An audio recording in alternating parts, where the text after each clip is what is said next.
حياكم الله مشاهدينا بطبيعة الحال تختلف الهدايا من شخص لآخر. فمثلا الهدية التي تقدمها لزميل في العمل تختلف عن الهدية التي تقدمها لمديرك أو رئيسك، وكذلك الحال الهدية التي تقدمها للزوجة غير الهدية التي تقدمها للأخت أو الأم.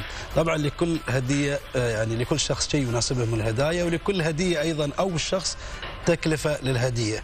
طبعا أنا عارف إذا قلت حق رحاب شو بتهديني، رحاب أكيد تهديني قنبلة يدوية عشان يعني تفتك مني وتتخلص. لا أبدا أبدا أبدا بالعكس راح أهديك شيء وايد مميز راح أخبرك عنه بعد شوي. لكن أنت شو تقصد ما بين أن الهدية تكون مختلفة ما بين يعني هدية الأخت غير عن هدية الزوجة؟ يعني يظل أن يمكن أن الزوجة أهديها، طبعا أنا دائما أقدر المرأة بالذهب، يعني سواء كانت الأم أو الأخت أو هذا، ولكن قد تكون هدية الزوجة يعني لأنها أكثر وحدة متعايشة معي في حياتي، فأنا عارف ميولها أكثر وين تحب.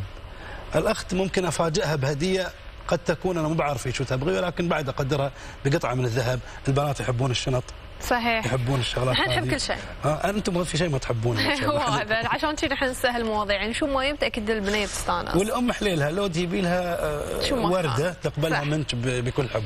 اكيد. طبعا مشاهدينا نحن اكيد تكلمنا عن الهدايا، وضيفنا اليوم هو فنان من نوع خاص استغل موهبته في الرسم لتصميم هدايا لكبار الشخصيات.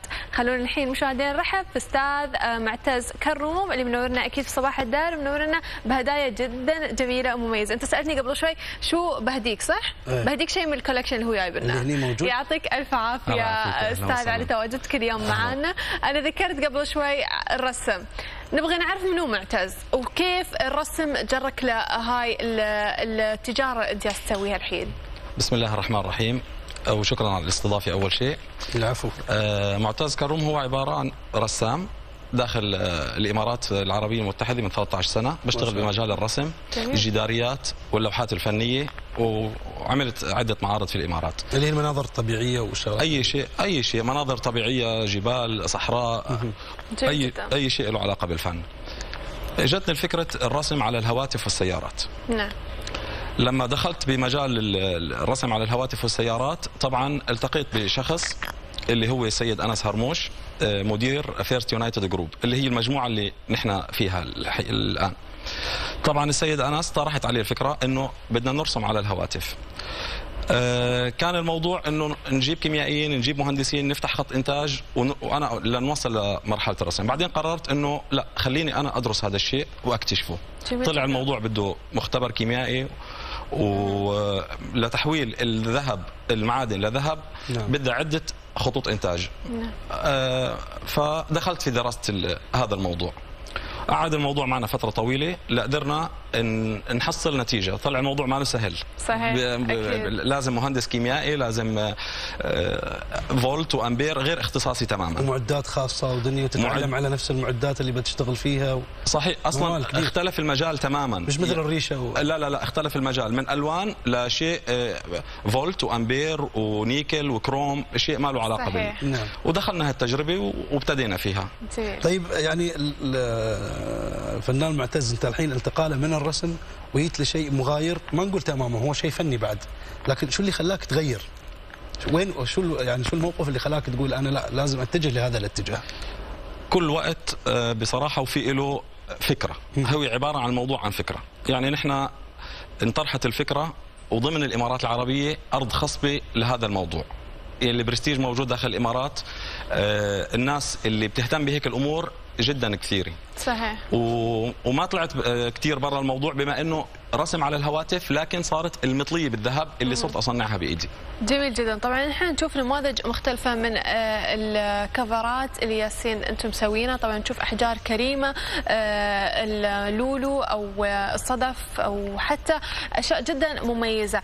قبل طبعا نتكلم عن تفاصيل او تكنيك هاي الاشياء اللي انت مسويها لليوم، طبعا نحن طلبنا ان نصور عندك في المصنع وانت رفضت، قلت انه في سر معين انت ما تحب انك انت تكشفه، لكن انا هني في الاستوديو اطالب انك توضح لنا شو هذا السر اللي موجود عندك في المصنع ومش حاب ان الكل يعرف عنه. طيب بصراحه انا ما رفضت طبعا الا لسبب مقنع. السبب المقنع انه بقيت اكثر من سنتين تقريبا لحتى انا اكتشفت كيف بينعمل الموبايل وبيتحول لذهب. وعدة أنواع من الذهب. طبعا بهذا الوقت ما كان حدا يرضى يساعدني، يعني اتصل بناس يقولوا لي الموضوع بسر، فانا اضطريت لدراسه الموضوع. حتى لما عملت له بحث عن الانترنت كان الموضوع جدا ضئيل وما كان في حدا انه يقدم لي مثلا المساعده. نعم.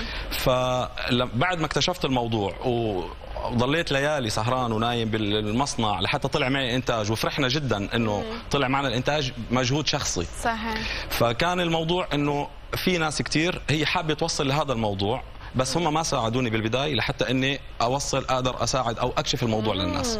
فهو الموضوع مرتبط بعدة اسرار صغيرة، بس لو انه تصور بالمصنع كان ممكن تصير سهلة متاحة. نعم. طيب نحن مستر معتز، نحن عارف انك انت سويت لنا شغلة خاصة بصباح الدار، نبغى نشوفها يعني من ضمن هذه الهدايا الموجودة هناك. صحيح، هي هاي الهدية. ايوه. نحن سويت كفر تليفون ذهبي. تليفون هو عبارة تليفون ذهبي مكتوب عليه صباح الدار بالسيراميك، من برا خارج ذهبي 24 قراط، ومن الداخل تم الحفر رسم كلمة صباح الدار يدويا وحفرها لتاخذ عمق محدد، وبعدين لبسناها بالسيراميك. جميل جدا. سيراميك يعني. السيراميك ملون. نعم. كم يعني أخذ عنك وقت؟ عفوا؟ كم أخذ عنك وقت؟ تقريبا 3 أيام. 3 أيام. أيوه. طيب أنا ملاحظ أن يعني أكثر المشغولات الموجودة هنا أو الهدايا تقريبا مرصعة يعني أحجار كريمة ومطلية بذهب. فأكيد أنت نوعية زبائنك ناس يعني نقول عندهم فلوس يعني ياخذون منك. أنا ما أقدر أشتري من عندك يعني ولا؟ بصراحة لا، هو الموضوع كان أسعار القطع، يعني إذا أنا بشتري مثلا هذه الهدية حاب أخذها هدية. صحيح. فيها مثلا تشارجر وسماعه وقلم هلا ضمن الخطه التسويقيه اللي حطيناها لسنه 2014 حسينا انه في ناس بدها وما قادره تشتري، فقررنا انه ندخل شيء اسمه اشتري حسب ما عندك. يعني مثلا هو بيعتمد على تكنس المايكرو تبع الذهب. مثلا انا بدي تليفوني، عندي تليفون وبدي يصير ذهب واهدي لزوجتي لاختي وما عندي مبلغ كبير مثلا 1000 درهم او 700 درهم، نحن بنساوي له بالمبلغ اللي معه. مثلا هو لانه بيعتمد على تكنس الذهب وجودته. يعني عندكم انواع للذهب، انه ذهب رخيص ذهب غالي، مش تعتمدون على كواليتي معين عشان هذا اسم براند في النهايه. لا، هو كواليتي عالي لكن تكنس الذهب ممكن نخففه حسب. ايوه بالضبط. كل الانواع اللي عندنا نحن كافلين الذهب لمده سنه. جميل. كل الانواع. نعم. بالنسبه للاحجار الكريمه ممكن ناس بتحب البرستيج العالي، ممكن ناس عندها مثل ما تفضلت حضرتك فلوس. عندنا احجار كريمه الياقوت والزمرد والالماس والسوارسكي. بعد مثل جلود طبيعيه تقريبا. طبعا بالخطه الثانيه انه لازم نعمل شيء جديد دائما. دخلنا الجلود، جلد الحيه، جلد الافعى، جلد التمساح، عفوا الصدف الخالص الملون بينحط على بحسب الطريقه، بحسب طلبك للاسم للصوره ممكن انها ترسم، بما انه في رسامين ترسم. جميل جدا. كيف ترى الاقباء؟ نعم. اخذتي نفس. كمل. انا صراحه وايد عاجبني الكفر اللي هم مسويه. تعرف عبد الله، هو مش بس كفر اللهم يتركب، لازم الكفر الخارجي للتليفون كامل انه ينشال على اساس انه نحط هذا الكفر اللي هم مسلمين يعني. لا، هذا ما كفر بيتركب، هو البضي تبع التليفون نفسه، هو من قلب التليفون نفسه. طيب اخيرا، كيف ترى يعني استاذ معتز اقبال الناس على هذا النوع من الهدايا؟ في الحقيقه في اقبال كثير وعندنا تصدير لدول الخليج. نحن خط الانتاج تبعنا اسمه راديوم انترناشونال جولد اللي تابع للمجموعه الاولى المتحده فيرست يونايتد جروب باداره السيد انس هرموش. واقبال الناس زاد من الفتره الاولى للفتره الثانيه، بعد ما طبعا ظهرنا للاعلام اكثر. الفنانين والفنانات بدوا يشتروا من عنا، صاروا زبايننا، بدينا نظهر اكثر للاعلام وللناس صارت تعرفنا اكثر عبر موقعنا eb.ee. والله هي فكرة مميزة رحاب. صحيح. انت قلتي عاد بتهدينا، شو بتهدينا؟ ما عرفت شو بتهدينا. بهديك شيء انت اختار اللي انت تبغاه وبهديك اياه. يعني من هاي الكفرات اللي موجودة، شو رايك؟ انا يكفيني انا رحاب تقدمين معي، يعني مش لازم انت اكبر هدية معي. لا لا لا صدق خلاص دامني انا قلت اختار شيء من هاي الاشياء الموجودة، فالك طيب الامور طيبة. يعطيك الف عافية استاذ معتز على تواجدك اليوم معنا، وشكرا على الهدية جدا مميزة اللي قدمت لنا اياها خاص بصباح الدار. فكرة جدا جميلة منك.